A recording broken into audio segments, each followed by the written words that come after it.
Hello friends, welcome to our channel. ఈరోజు మనకు ఒక గుడ్ న్యూస్ అండి. మనకు ఈరోజే ఇళ్ల పట్టాలనేది ఇవ్వడం జరుగుతుంది. వారి గ్రామ సచివాలయ వార్డులలో మనకు లిస్ట్ అనేది పంపించడం జరుగుతున్నది. ఈరోజు మనకి ఈ లిస్ట్ అనేది గ్రామ వార్డు సచివాలయాల్లో ప్రదర్శించనున్నారు. అలాగే మీ పేరు అనేది లిస్ట్లో లేనట్లయితే మీరేం కంగారు పడకండి. మనం డీటెయిల్స్ అన్ని వీడియోలో చూసుకుందాం. వీడియోలోకి వెళ్ళబోయే ముందు ఫ్రెండ్స్, నాది చిన్న రిక్వెస్ట్ అండి. మొదటిసారి మీరు నా ఛానల్ని చూస్తున్నట్లయితే ప్లీజ్ సబ్స్క్రైబ్ చేయండి. అలాగే పక్కన బెల్ ఐకాన్ కూడా మీరు యాక్టివేట్ చేసుకున్నట్లయితే మనకు ప్రభుత్వం నుంచి వచ్చే ఏ నోటిఫికేషన్ కూడా మిస్ అవ్వకుండా మీకు ముందుగానే వస్తుంది. ఇక్కడ మనం చూసుకున్నట్లయితే మనకు జూన్ 7వ తారీఖు అంటే ఈరోజు మనకు ఫైనల్ లిస్ట్ అనేది రావడం జరుగుతున్నది. మనకు ఆల్రెడీ కొంతమందికి లాటరీ సిస్టమ్ ద్వారా మనకి ఇళ్ల పట్టాలు అనేది పంపిణీ చేశారు. కానీ కొన్ని మార్పుల వల్ల మనకి మళ్ళీ అది రీక్యాన్సిల్ చేసి మళ్ళీ కొన్ని లాటరీ సిస్టమ్ ద్వారా తీసినందుకు కొన్ని కంప్లైంట్స్ రావడం ద్వారా మళ్ళీ రీవెరిఫికేషన్ అనేది చేశారు. సో దాని ఫైనల్ లిస్ట్ అనేది మనకి ఇప్పుడు ఫైనల్గా ఈరోజు అంటే జూన్ 7వ తారీఖున మనకు రిలీజ్ కానున్నది. మనకు ఈ ఫైనల్ లిస్ట్ అనేది ఆయా గ్రామ వార్డు సచివాలయాల్లో ప్రదర్శించనున్నారు. మీరు ఆయా గ్రామ వార్డు సచివాలయాల్లో వెళ్ళి మీ పేరు ఆ లిస్టులో ఉన్నదో లేదో చెక్ చేసుకోవచ్చు. అలాగే ఒకవేళ మీ పేరు కనుక ఈ లిస్టులో రానట్లయితే మీరేం కంగారు పడకుండా మళ్ళీ అప్లై చేసుకోవచ్చని మన ఏపీ సీఎం గారైన జగన్మోహన్ రెడ్డి గారు తెలియజేయడం జరిగింది. అర్హత ఏంటి అనే వివరాలు మనం ముందు వీడియోలో చూసుకున్నాం. అలాగే మనకు 25,000 ఇళ్ల పట్టాలని జగన్మోహన్ రెడ్డి గారు ప్రకటించారు. అది కాస్త 27 లక్షలకు వచ్చింది. ఇప్పుడు 30 లక్షల ఇళ్ల పట్టాల వరకు మనకు జారీ చేయనున్నారు.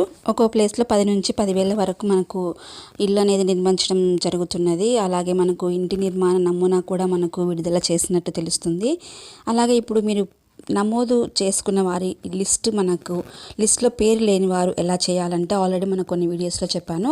కానీ ఇప్పుడు కొత్తగా మళ్ళీ చూస్తున్న వారి కొరకు నేను చెప్తున్నాను. వారికి మనం ఈ ఇళ్ల పట్టాలు పొందడానికి అర్హత ఏంటి అనేది చూసుకుందాం. మనకు కంపల్సరీగా వైట్ రేషన్ కార్డు అనేది అంటే తెల్ల రేషన్ కార్డు అనేది ఉండాలి. అలాగే ఆధార్ కార్డు అనేది ఉండాలి. అలాగే మనకి ఓటర్ ఐడి అనేది ఆ గ్రామానికి సంబంధించిన ఓటర్ అనే ఐడి అనేది మనకు కంపల్సరీగా ఉండాలి. అలాగే మనం చూసుకున్నట్లయితే సొంత ఇంటి స్థలం కానీ సొంత ఇల్లు కూడా ఉండకూడదు. అలాగే మనము పొలం చూసుకున్నట్లయితే మనకు 2 ఎకరాల కంటే మించి ఉండకూడదు. అలాగే ఇప్పుడు మనం సంవత్సరిక ఆదాయం చూసుకున్నట్లయితే 3 లక్షలకు మించి ఉండరాదు. ఆ గృహ సభ్యుల్లో ఎవరు కూడా మనకు గవర్నమెంట్ జాబ్స్ అవి ఉండకూడదు, అంటే ప్రభుత్వ ఉద్యోగాలు చేస్తున్న వారే ఉండకూడదు. అలాగే ప్రభుత్వం నుండి ఎలాంటి పెన్షన్ కూడా తీసుకొని ఉండరాదు.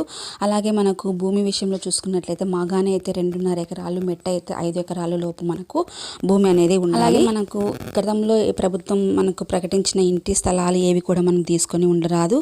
అలాగే ఏ విధమైన హౌసింగ్ లోన్స్ కూడా మనము కట్టి ఉండకూడదు. అలాగే తండ్రికి 5 సెంట్ల స్థలం ఉండి ఆ కుటుంబంలో తండ్రికి 2 కుమారులు ఉన్నట్లయితే మనకు 5 సెంట్ల స్థలం వారికి కొడుకులకు వర్తిస్తుంది. కాబట్టి అలాంటి వారు కూడా ఈ ఇంటి పట్టాల పొందడానికి అర్హులు కాదని చెప్పుకోవచ్చు. ఇప్పుడు చెప్పబడిన అన్ని రూల్స్ మీరు కరెక్ట్గా ఉన్నట్లయితే మీరు మళ్ళీ అప్లై చేసుకోవచ్చు. దాంట్లో మళ్ళీ రీవెరిఫికేషన్లో మీ పేరు రావడం అనేది జరుగుతుంది. కాబట్టి ఫ్రెండ్స్, మీ పేరు కనుక లిస్ట్లో లేనట్లయితే కంగారు పడకుండా మళ్ళీ ఒకసారి రీవెరిఫికేషన్ అనేది చేసుకోండి. మన AP government CM Jaganmohan Reddy గారు చెప్పబడినట్లు అర్హత ఉండి ఒక్కరు కూడా మాకు ఇంటి స్థలం ఇల్లు దొరకలేదు అని చెప్పకూడదు అనే విషయం మనకు ప్రకటించారు.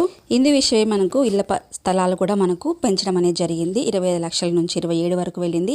అలాగే ఇప్పుడు 30 లక్షల వరకు కూడా మనకు ఇంటి పట్టాలు అనేది పంచడం జరుగుతుంది. ఇలా పెంచడం జరిగింది కాబట్టి చాలా వరకు అర్హులైన ప్రతి ఒక్కరికి కూడా ఇంటి స్థలం అనేది రావడం జరుగుతున్నది. కాబట్టి మీరు ఏం టెన్షన్ పడకుండా మళ్ళీ రీవెరిఫికేషన్ అనేది కంపల్సరీగా చేయించుకోండి. మనకి ఈరోజు లిస్ట్ ప్రకటించనున్నారు. అలాగే మనకు జూలై 8 వరకు టైం ఉన్నది. జూలై 8వ తారీఖు ఏదైతే ఉన్నదో దివంగత నేత వైఎస్ రాజశేఖర రెడ్డి గారి పుట్టినరోజు సందర్భంగా మనకు ఇళ్ల పట్టాలు అనేది పంచడం జరుగుతున్నది. మనకు గృహంలో ఉన్న ఇంటిలో ఉన్న స్త్రీ పేరు పైన మాత్రమే మనకు ఇళ్ల పట్టాల పంపిణీ జరుగుతున్నది. ఓకే ఫ్రెండ్స్, ఇంతవరకు మనకు ప్రభుత్వం నుంచి ఈ ఇన్ఫర్మేషన్ అయితే దొరికింది. ఇంకా మనకు గవర్నమెంట్ నుంచి వచ్చే కొత్త విషయాలు, కొత్త నోటిఫికేషన్స్ గురించి మీకు ఇప్పుడే నా ఛానల్ సబ్స్క్రైబ్ చేయండి. అలాగే సబ్స్క్రైబ్ చేసిన వెంటనే పక్కన బెల్ ఐకాన్ని క్లిక్ చేయడం అసలు మర్చిపోకండి.